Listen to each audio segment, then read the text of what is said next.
អ្នកទាំងអស់គ្នាចង់ដឹងថា Facebook profile ឬក៏ page របស់បងប្អូនទាំងអស់គ្នាជាប់ការព្រមានឬក៏ copyright ផ្សេងៗតោះខ្ញុំនឹងបង្ហាញពីរបៀបនៃការឆែកទាំងអស់គ្នារ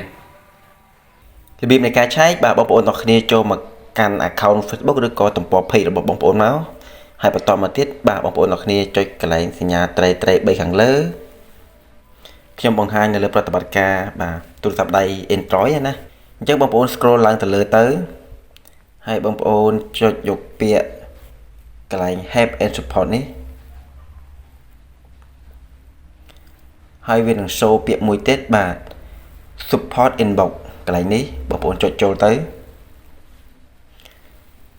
ចឹងមកដល់កន្លែងនេះបាទបងប្អូនអ្នកគ្នាអាចឆែកមកបានណាចុចយកពាក្យខាងលើនេះបាទ report about other ចេញបែបនេះមានន័យថា page របស់បងប្អូនស្អាតមិនមានជាប់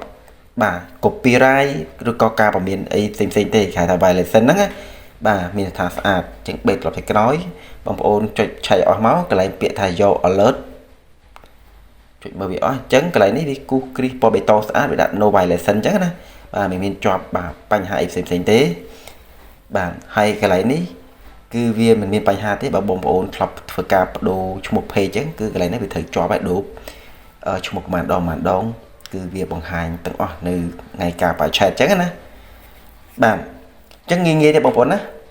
ហើយផ្សេងទៀតបាទបងប្អូនចុចចូលកន្លែងបាទត្រេបេនៅដដែលខ្ញុំបង្ហាញបងប្អូនទាំងអស់ពីរបៀបនៃការឆែកមើលណាអីអស់ណាចុចទៅលើបាទ profile មកចូលដល់ទំព័រ page របស់យើងមកបាទចុចយកពាក្យថា professional dashboard យើងទៅឆែកមើលមួយទៀត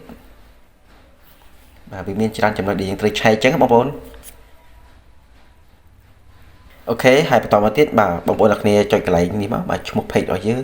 បាទចុចពីលើហ្នឹងមកប៉ក់មកហើយបងប្អូនចុចកន្លែងនេះបាទ page recommendation នេះយើងចុចមើលអូខេអញ្ចឹងបងប្អូនចុចកន្លែង page បាទ starter នេះមកយើងចូលទៅមើលអស់ណា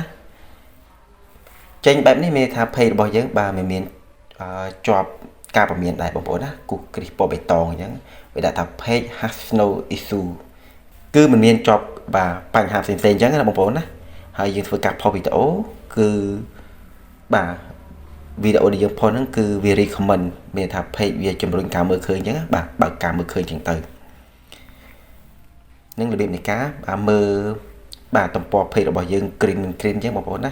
តែបើ page ដែលយើងផុសវីដេអូទៅជាប់ការពមៀនណាឬក៏ page របស់យើងមានបញ្ហាគឺកន្លែងនេះវាដាក់ពណ៌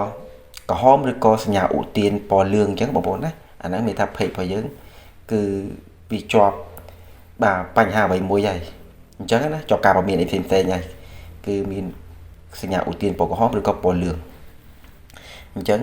បើសិនជាមានបញ្ហាទាំងអស់ហ្នឹងបងប្អូនត្រូវតែចូលទៅមើលវីដេអូរបស់បងប្អូនសារឡើងវិញហើយចូលទៅលុបទៅវីដេអូណាដែលខុសបាទគោលការណ៍បាទ policy របស់គេបាទលុបចោលអស់ទៅហើយទុកចោលមួយសប្តាហ៍វានឹងឡើងពណ៌ green វិញហើយអញ្ចឹងបងប្អូនណាបាទនេះគឺជាកលឹះខ្លីៗទេទាក់ទងនឹងការបាទខ្ញុំបង្ហាញបងប្អូនពីរបៀបនៃការមើល page ណាហ្នឹងហើយអញ្ចឹងវីដេអូនេះគឺមានតែប៉ុណ្្នឹងបាទអរគុណជម្រាបលាជួបគ្នានៅវីដេអូក្រោយបាយបាយ